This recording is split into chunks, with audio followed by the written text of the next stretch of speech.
Қайырлы күн, каналыма қош келдіңіз. Ғалымдар адамның ұзақ өмір сүруі 25-30% генге байланысты дейді. Ал медицина мамандары адамның саулығы әрі ұзақ өмір сүруі жаман әдеттерден аулақ болып, дұрыс тамақтана білуінде деп пайымдайды. Әрине, адамның ағзасында кінәрат пайда болса, міндетті түрде саулығыңызды нашарлатады.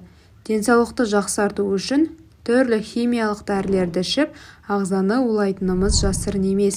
Сонымен бір рет ауырып, ем алсаңыз, жасыңызды 6-7 айға қысқартады екенсіз. Демек, қандай да бір ағзаның саулығын сақтау үшін дәріден бұрын салауатты өмір сүру салтын ұстанғаныңыз жөн болады.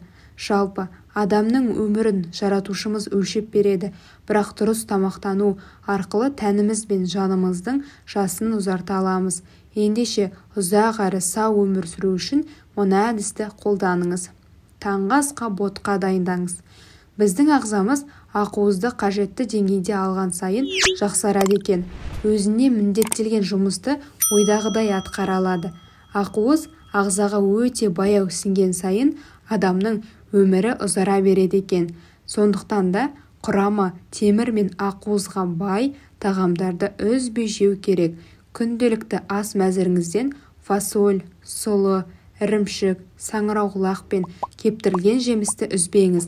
Бұл тағамдар ағзаны ақуызбен, темірмен қамтиды. Сондай-ақ гемоглобинді көтереді. Ағза бір күндік қажетті ақуызды алу үшін таңғы асқа міндетті түрде сұлы ботқасын жеңіз. Миға жаттығу жасаңыз. Ұзақ өмір сүру үшін мидың саулығы жақсы болу керек.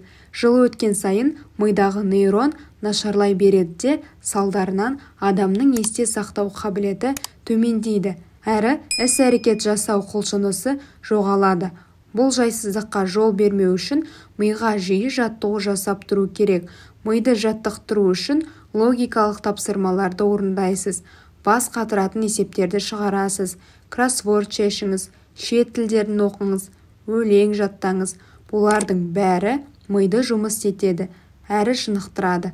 Мидың белсенділігі өмір сүруді жақсартады. Сүйікті тағамыңызды жеңіз. Дәрігерлер ағзаның жастығын сақтауға гиалурон қышқылы керемет көмектеседі дейді. Ол адамның клеткаларын жақсартатын көрінеді. Әсіресе әйелдер ағзасына бұл зат өте қажет. Ол экстраген гормонының жұмысына жауапты екен. Уақыт өте келе экстрагеннің деңгейі төмендейді де адам қартая бастайды. Бірақ ағзаға гиалурон қышқылы керек екен деп косметикалық екпе салдырудың қажет жоқ. Бар болғаны құрамы аталған қышқылға бай тағамдарды жеуге әдеттеніңіз. Мәселен, сояның, күріштің, алманың, анар мен сәбіздің құрамы экстраген өсімдігіне өте бай екенін ескеріңіз. Салқын бөлмеде ұйықтаңыз. Ұйықтайтын бөлменің температурасы ұйқының тыныш болуына ғана емес, ұзақ өмір сүруге де септігін тигізеді. Ғалымдар ұйықтайтын бөлменің мейлінше салқын болғаны дұрыс деген пікір білдіреді. Сонымен қатар, ешқашан тым ыстық ванна қабылдамаңыз. Бұл сіздің саулығыңызға өте зиян екенін біліңіз. Қысы-жазы ең тиімді әрі пайдалы температура 17-18 градус екен. Жұмыстан келген соң жылы суға жуынып алыңыз. Ұйқыға жатардан 10-15 минут алдын бөлмені желдетіңіз. Бұл сіздің саулығыңыз үшін өте қажетті әрі пайдалы. 7 минут спортпен айналысыңыз. Күнде бір уақытта бірнеше минутыңызды спортқа арнаңыз. Спорттың өмір сүру кепілі екенін бәріміз де білеміз.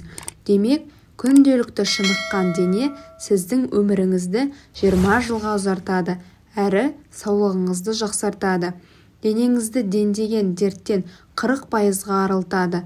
Саулығыңызды жақсартып, ағзаңызды жақсарту үшін қиын жаттығулар жасап, бірнеше шақырым жүгірудің қажеті жоқ. Бар жоғы 7 минут отырып тұрсаңыз, оңға солға қисайсаңыз, немесе йогамен айналыссаңыз жетіп жатыр.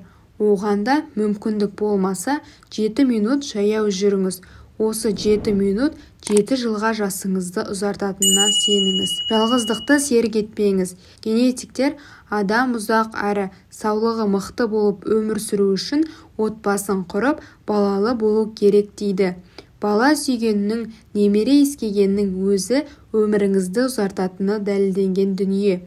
Әлем зерттеушілері жалғыз өмір сүргендердің, жалғыздықтың жаны қалайтындардың өмірі 20 жылға қысқарады дегенді жоққа шығармайды. Сондықтан да бойыңызды билеген менмендікпен, жаныңызға тыныштық сыйлаған жалғыздықпен қоштасыңыз. Қанша өмір сүруіміз бір Аллаға аян. Десе де, жаратушы сізге өлшеп өмір берді.